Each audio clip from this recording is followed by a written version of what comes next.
front of a large crowd, but they also have that.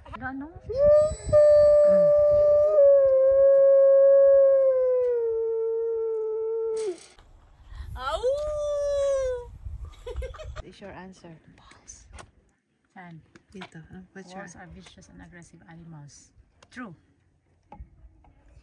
No. They're actually intelligent. They can go to university.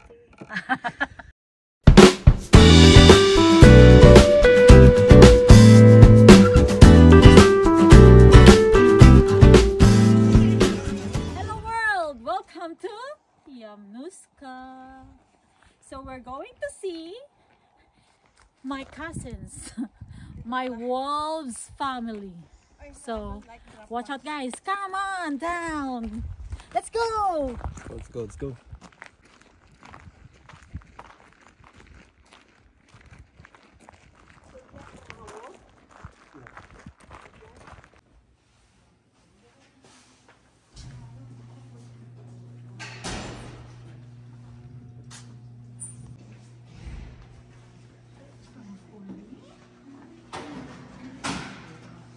We just ask that you're calm and quiet, so no calling out towards them, howling, whistling, anything like that.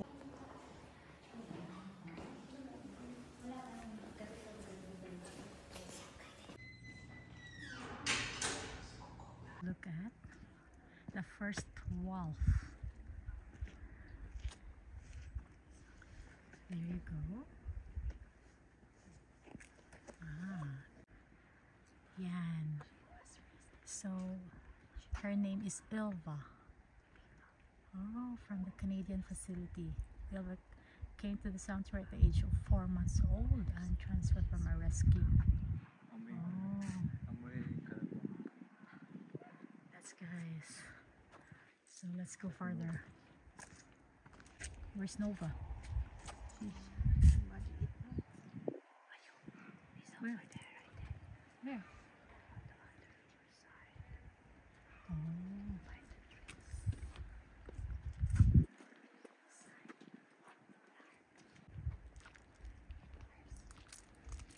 I think this is Nova. Nova chips. And this is Ilva. This is Lark. Oh, that's Lark. That's Cascade over there. Ah, yeah. Salty. So a lot of salt.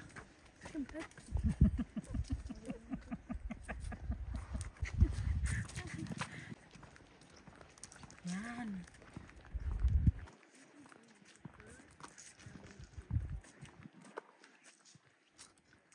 Oh, sleeping.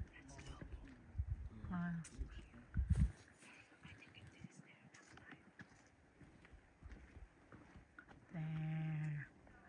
She's sleeping, guys. Okay.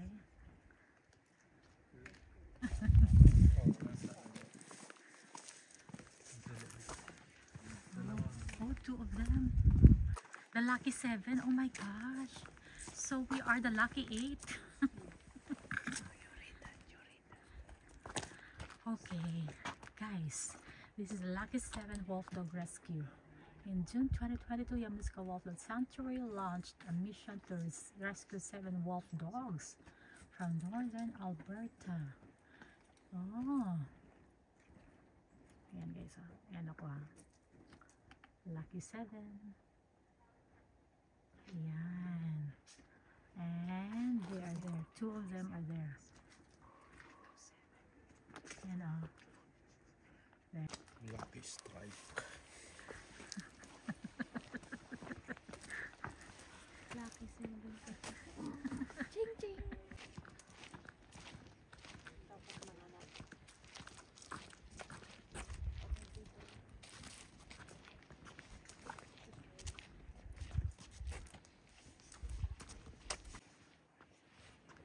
Silent.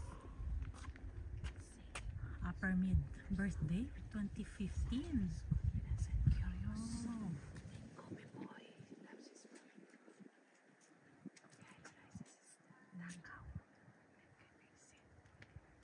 Yan guys. Yes. pardon me guys ha. I'm new to this, anong tawag dito? Gimbal. Yay!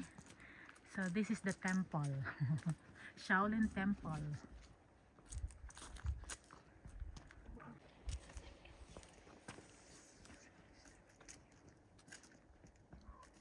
Winter wolf syndrome. This happens when hormones change during the breeding season.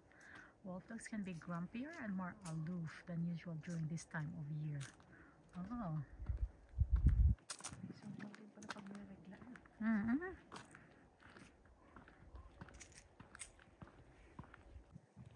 Ay. Hello. Kita niyo guys? Oh.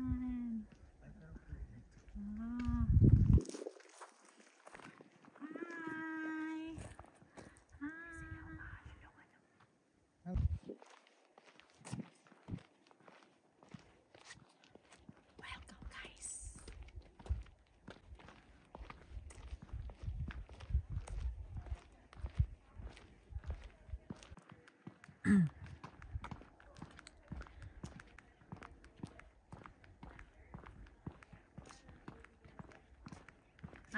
Ito may intro tour din tayo, di ba? May intro tour ba tayo? Wala. Ganda. Ito yan, champion. Yeah.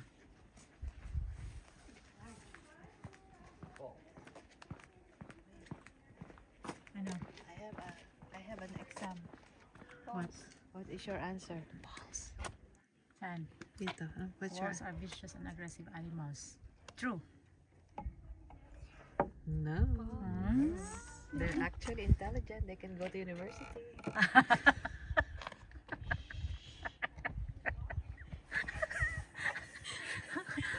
Ito pa. What is a keystone species? I don't know. Wolves. Wow. Isa pa, isa pa. There are 3 different ways rescued wolf in Tokyo. What are they? Surrendered by their previous owner, transferred from another one. Seized by a police officers due to neglect or abuse, then transferred into market. What are the behavioral traits? Ay. Aggressive. Destructive indoors when frustrated. Ano mo? Yan. Require a large, secure Outdoor. enclosure to prevent high prey drive. Can be timid and shy. Difficult to train. Same-sex aggression. What? Same-sex aggression? Oh my, territorial behavior. They need respirador.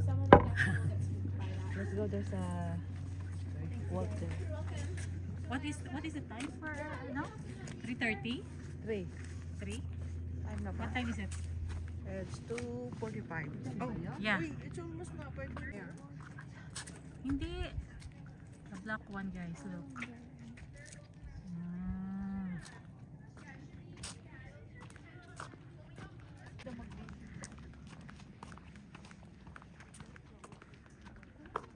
Si Odin. Oy, si Freya.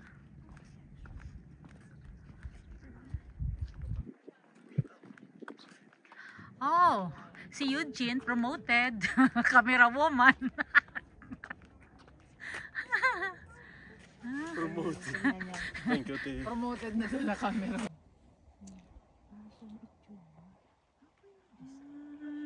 Wow, ang galing. Ito ang ano yung ears. Parang dito yata.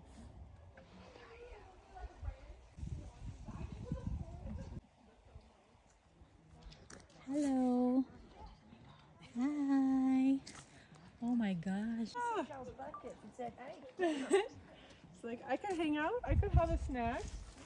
Ayan, sige.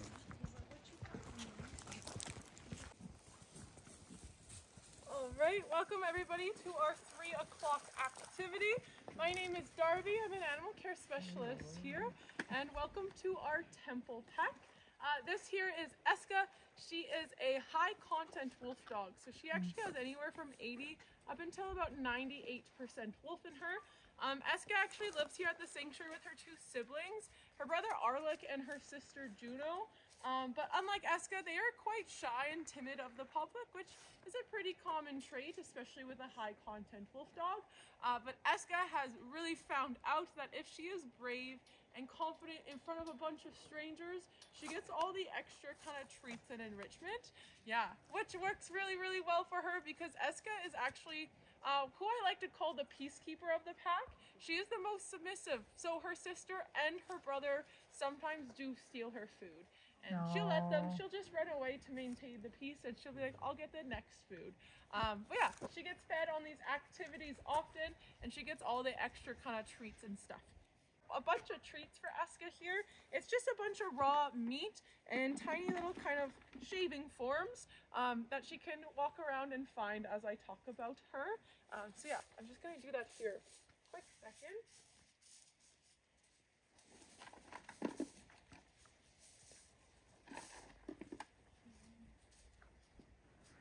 A little bit of a scavenger hunt. What do we think? All right, and then I have a bit of a scent in here that we'll do in a little bit. She's a little bit picky, so she might not eat all the food, but that's okay. But Eska was rescued back in 2020 from one of our more common routes of rescue. All of our animals are usually being rescued either from backyard breeding, hoarding type of situations, including Eska and her siblings, or usually the receiving end of that on owner surrender. And the reason being is because wolf dogs exist solely for the exotic pet trade. So they're being bred within backyard breeders, usually wolf dog to wolf dog to dog, because at least here in Alberta, up to about 98% wolf in a wolf dog is legally considered a domestic dog. So we do not have a single wolf on the property here, at least in terms of legality wise, up to about 95% wolf in a wolf dog though. But anyways, so wolf dogs are being sold, and these people are selling them based off of misinformation.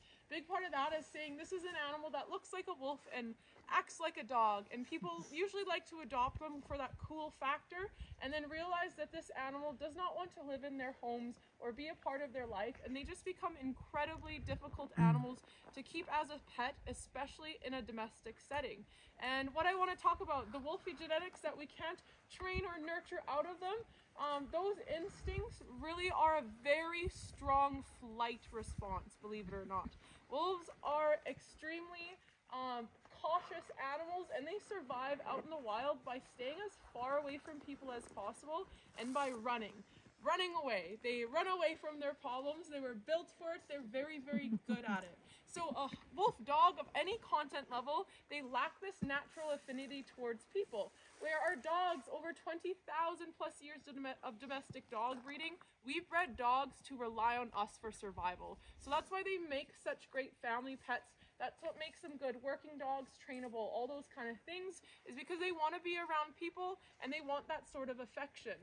Where wolf dogs are lacking that because they're usually more wolf than dog, where their instincts are saying we're scary and they need to run away from us. Something I do like to talk about is that big bad wolf, bloodthirsty, killer stereotype that we were told through every storybook growing up and every Hollywood movie today. That really picture of a wolf isn't true at all. They are very, very timid and cautious and flight animals.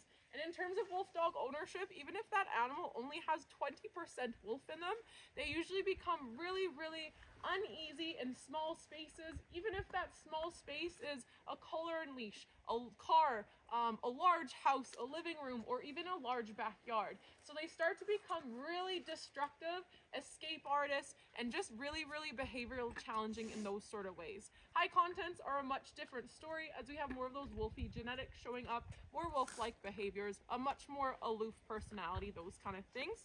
But talking about this pack, they were rescued, like I said, back in 2020 from a backyard breeding, hoarding type of situation. Eska won't take food out of my hand, but as you can see, she'll be right front and center. I can even put a piece of food really, really close, and she'll come up and take it. but as soon as that piece of food is in my hand, it's out of her comfort zone, and she would not like to push those boundaries. Where her siblings, Arlic and Juno, actually both of them will take food out of my hand so long as the public isn't out and about.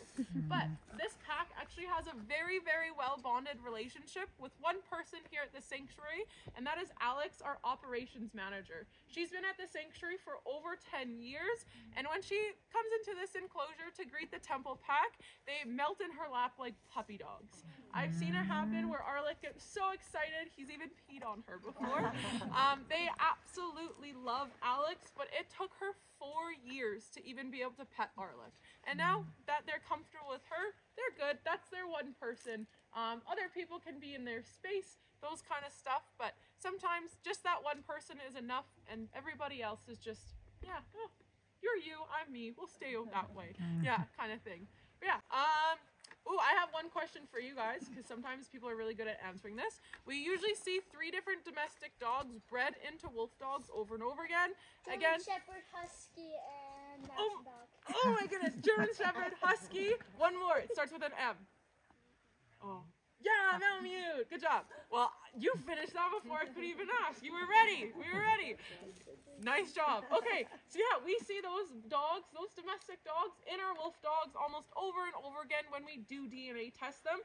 Do you know the other way to determine how much wolf is in them? That's a mouse swab. Mouse swab, yeah, DNA testing. The other one, it's a big word. So we have genetics and we have our phenotyping. So phenotyping is essentially a very educated guess. So we did DNA test Eska here, but yeah, we knew who her mom was, and her mom is actually Mika next door. So yeah, that's, yeah, cute, right? There's actually a very big family tree at the sanctuary because most of the animals, the wolf dog world is quite small. But anyways, they came from the same rescue. But yeah, I'll move on to the scent here. Eska is one of my favorite wolf dogs because she's the peacekeeper. She honestly probably couldn't hurt a fly. She's so sweet. Eska, oh, I'm so sorry. I'm so sorry. Ready? There, and then we can pick out our favorites now. There we go. I'm so sorry. Spooked you. All the favorites. She's gonna be so fishy. Oh, another big roll. So a wolf dog has to have a lot of confidence to be able to do this in front of a large crowd, but they also have to have that kind of curiosity, nature. Oh yeah, that's a good one, and personality to do one this big. Wow. Yeah, now you're all fishy and crab-apple-y and quinoa-y. But yeah, Eska just is one of those animals who finds a lot of scents interesting. Her mom, on the other hand, though, when I bring in scents, I've only ever seen her scent roll really on 2 things. Number 1 actually being oysters. Number 2, well, that was a mussel. I'm getting my seafood confused. Oysters is what I've seen her mom roll on, and Axe body spray. That's about it. Where Eska, I'll sometimes try to feed her fish, and she'll even do a big roll on her fish. And yeah, she's oftentimes covered in colors from blueberries, raspberries, turmeric, things like that. But what this behavior is, the scent rolling, is actually coming from their wolfy instincts. Wolves use scent rolling as a very genius form of communication. So wolves are incredibly social animals, and they can share information by rolling in a scent and bringing that scent back to their pack mates. Oh, almost did it. There you go. Okay. So if it's something like poo from a herd or a dead animal, they can use it as a strategic method. Are we gonna go cache that one away, or are we gonna eat it? Yeah. Eating it. Cool. Yay. Eating it. She usually buries her food. Yeah, she does that a lot. But yeah, or if it's just something weird and interesting, like oysters or crab apple for our wolf dogs. Yan o, si Mika, yung nanay ni Eska. Uy, this is sea. So pretty. Grabing pag-carved, oh.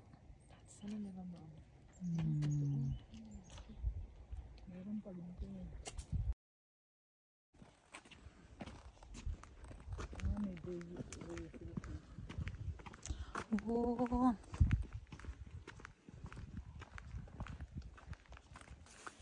They're sleeping.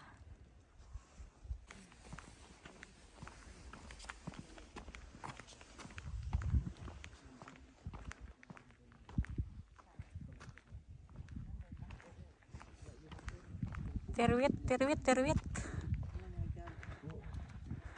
So, marami din siguro na damage doon. Mataas ang ano doon, ang sandbar. Sa ano, sa Lagnaman. Oh, may Peyto Lake. May Numa rin. Numa Falls. Saan? Si Alpine? Yung mga ano nila, sections is mga lugar. Okay, guys. They will open soon. Winter 2025. And let's help preserve the wolves. Diba? Ha? Nag-duty kagabi.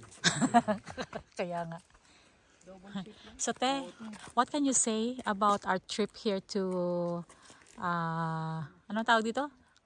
Yamnuska So, Sanctuary. Yamnuska Sanctuary. So interesting and exciting, and You have learned something too, right? Something. You have learned something that they are not really that aggressive, right? They are just being defensive.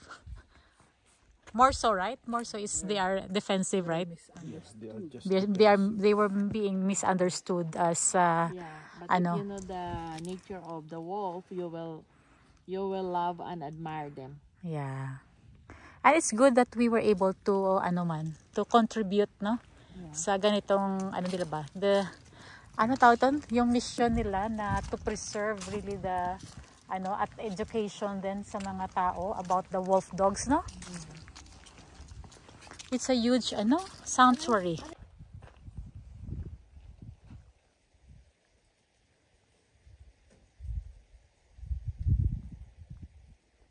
Oh, mukha na siyang dog. Ay, ako. Very healthy ba? Yan sila.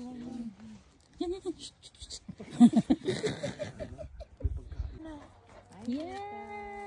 Yeah. Iyan ba si Mika? Yeah. Sila, no? Hirap ka naman dito. Sa akin. Hi. Hi. Good job. Good. Laki niya, no? Ilang kilo kaya yan? Nato, video. Oh. Kaya anong communication yan?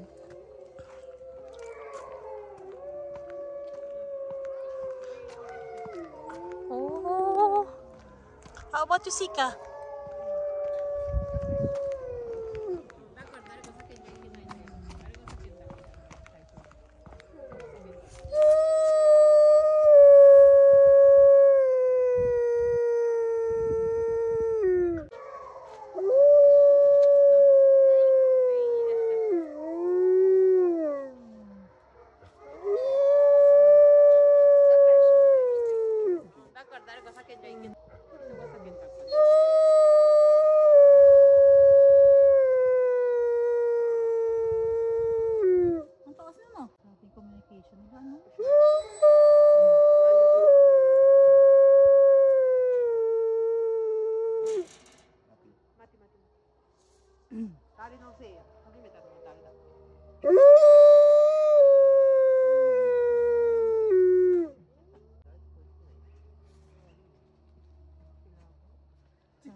Time for the goats. Welcome. I will give him a name. His name is Polka. Oh wow. Uy, hello. How are you? Hi. Hello, baby. Hello. Yaman ng grass. Huh? Where? Pakain mo. Kain ba sila ng grass? Oo naman. Huh? Oh. Ready na siya, oh. Ready na siya. No. Ready na. Oh. Goat yan, oh. Laki-laki. Yung isa, tita mo, Jo, nakakatingin sa'yo. Mountain goat, di ba? Oh. Bigyan mo rin, bigyan mo. Bigyan mo.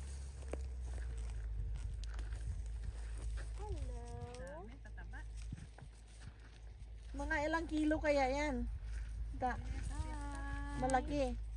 Parang maliit na cow. Uy, ang laki, no? Parang maliit na cow. Uy, yung isa oh. The white and the black. Which one do you like? The white. The white? Marlon, the white or the black? Or the brown? Which one do you like? Yellow. Ay, hello! Ay, may ano ba to? Wala na ano? Lalaki. Lalaki nila. Lon, dito na kayo bumili sa birthday mo. Next year. Lalaki pa yan. Next year. Nag-aantay Okay, pa. come here. Come. Come to mama. Boy, Come to mama. Lola. Come to mama. Me. Oh, me. Give me some food.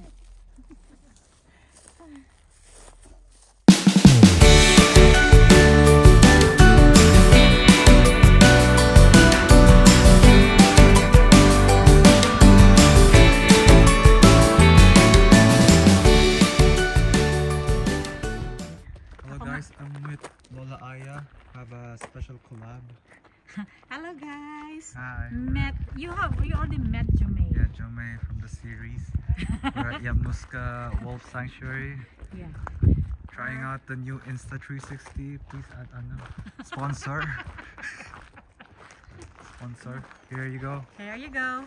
Take Thanks Jermaine for my IT. Here, Marlon the Great. For transportation. And this one, Hi. camera woman. Camera woman. That's Malu. One of the assistants. And then, of course, Eugene, production advisor. Our, you know, guys, have you watched the Contrabida Academy? Not yet. Yes. Meet Eugene Domingo, aka Feli the Great. And the ladies here are our models. Hello, models.